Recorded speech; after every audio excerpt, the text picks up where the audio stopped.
Wali Kota Palembang menargetkan pelaksanaan retret pejabat dapat dilaksanakan usai 17 Agustus. Saat ini semua persiapan sudah dilakukan dan tinggal menentukan lokasi pelaksanaan. Menindaklanjuti rencana pemerintah Kota Palembang yang akan menerapkan retret atau pendidikan militer bagi para pejabat, Wali Kota Palembang Ratu Dewa menegaskan jika ketersediaan anggaran sudah disiapkan dan koordinasi dengan TNI sudah dilakukan. Untuk saat ini tengah dalam tahap mencari lokasi retret yang direncanakan dilakukan di daerah Gandus Palembang.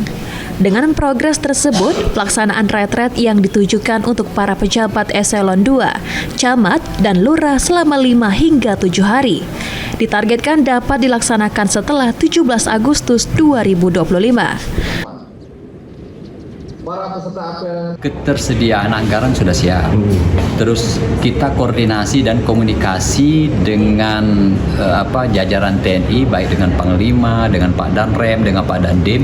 Nah, kita ingin cari tempat ialah di daerah Gandus. Pak Sekda sudah ninjau di sana.